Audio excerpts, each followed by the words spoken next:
Have you ever sat in a meeting where you had the facts, the data, maybe even the solution, but the conversation kept sliding past you? You could feel that something important was being missed, but when you spoke up, it didn't land. People nodded politely, then went back to debating surface details. It's frustrating, isn't it?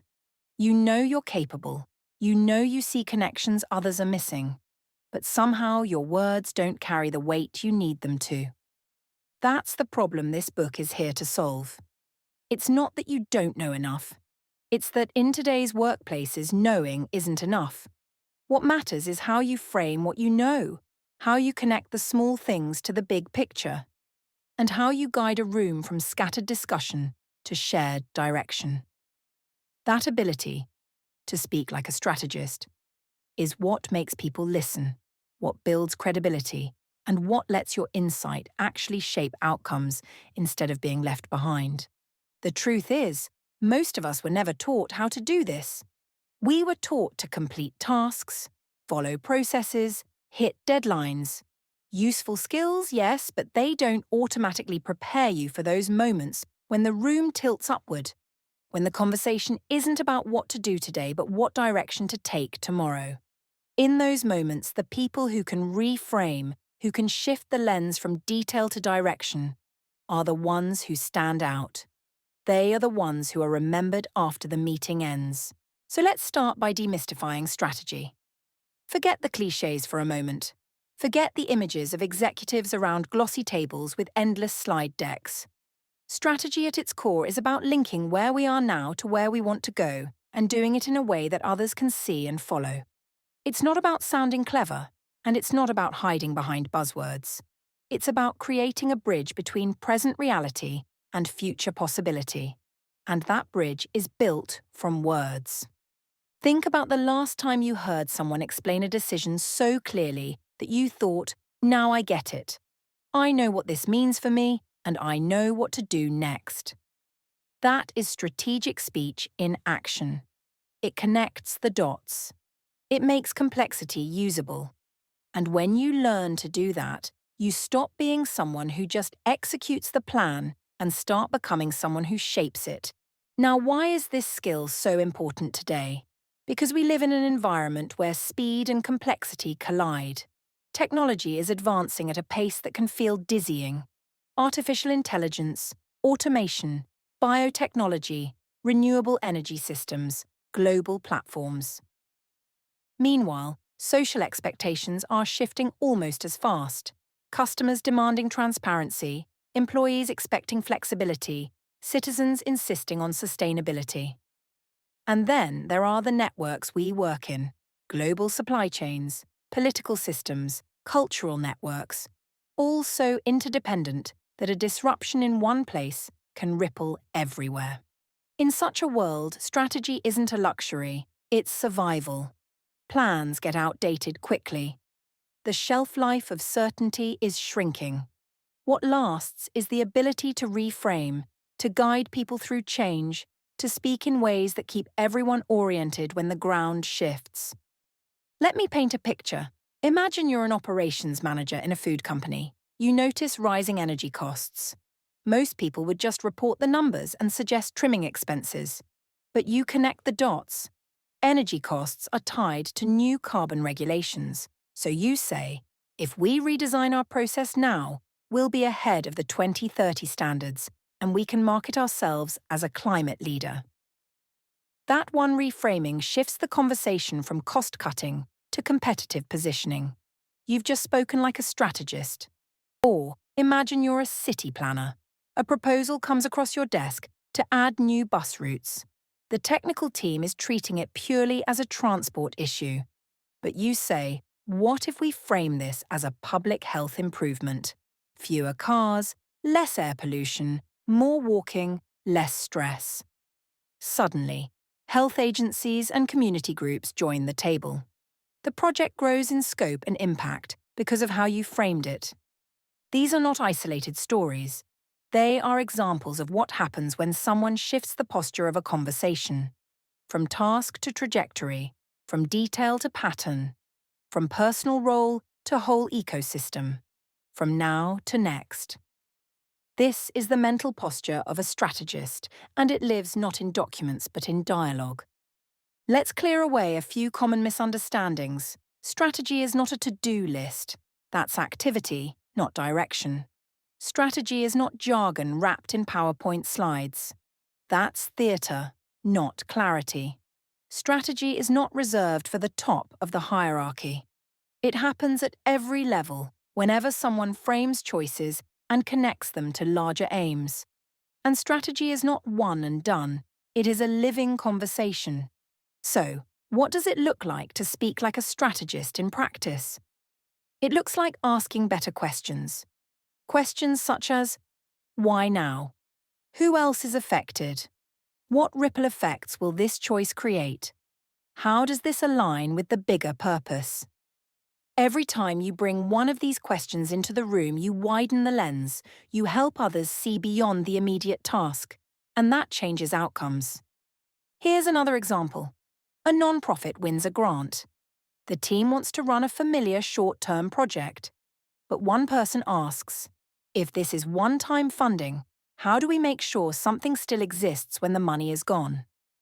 That reframing leads to local training programs and partnerships that last beyond the grant. Same resources, very different impact, all because of how the question was framed. Now, to keep your framing sharp, you need lenses. A lens is a way of looking that highlights what matters. One lens is contingency thinking, the idea that there is no one-size-fits-all solution. It depends on context.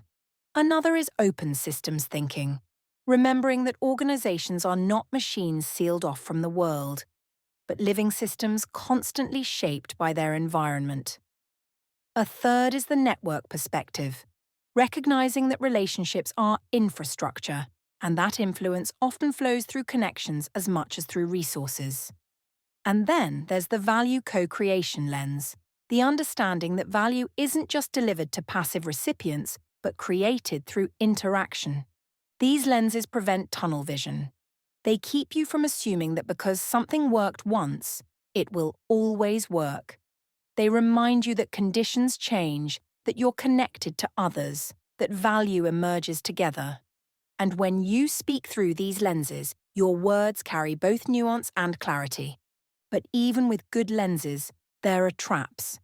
And one of the most dangerous is overconfidence. It's not always loud arrogance.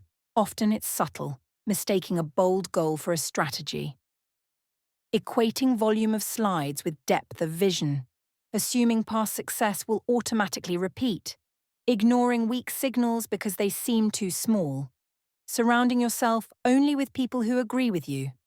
These traps creep in quietly, and they can derail even the smartest plans. Avoiding them means building safeguards into your habits. Say the difference out loud between goals, strategies, and tactics. Test whether you can explain your idea in one clear sentence. Scan for context shifts. Is what worked last year still relevant? Pay attention to small anomalies. They might be the first signs of change. And deliberately invite dissent. Let people challenge your assumptions before reality does. These practices don't make you weaker.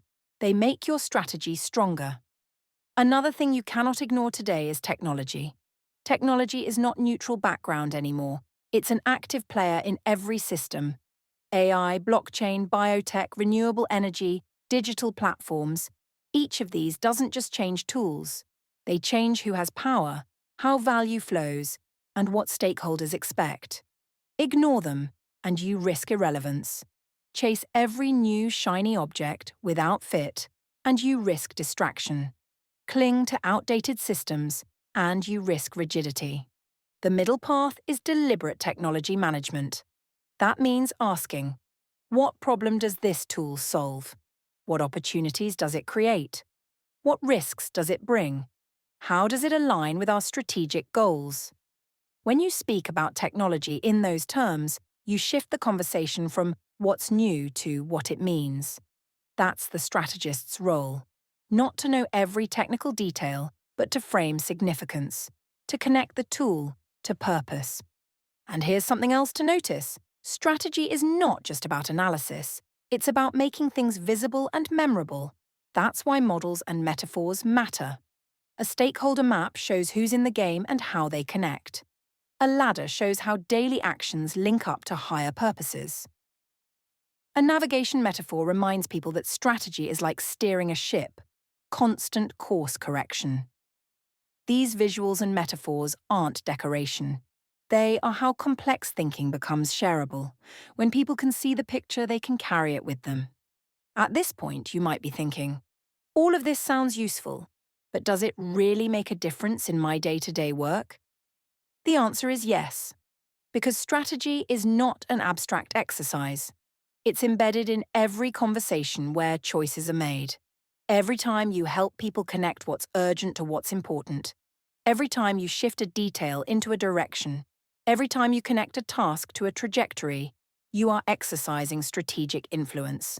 And over time, that influence shapes your credibility, your career, and your ability to create value. The best part is this isn't about being perfect. It's about practice. Each conversation is a chance to try, to refine, to grow. Notice the signals. Ask the bigger questions. Use clear language. Invite wider perspectives. Frame the now in light of the next. Slowly, your voice becomes one that others rely on. Not because you always have the answer, but because you help the group see more clearly. And that brings us to the heart of it. Speaking like a strategist is not a one-time achievement. It's an ongoing practice. It's about developing fluency, the ability to turn complexity into clarity, noise into direction, isolated work into coordinated movement. It's about being someone who can walk into any room, whether a corporate boardroom, a city council chamber, a non-profit meeting, or a creative studio, and help people lift their eyes to the bigger picture. That is a skill that matters everywhere, across every field, in every conversation that shapes outcomes. So the next time you're in a meeting and you feel that frustration, when you know the discussion is missing something important, remember this: you have the ability to shift the frame. You can ask the question that widens the lens. You can connect the detail to the direction. And in doing so, you don't just contribute to the task at hand, you shape the trajectory of the whole. That's the power of speaking like a strategist. This script has only scratched the surface.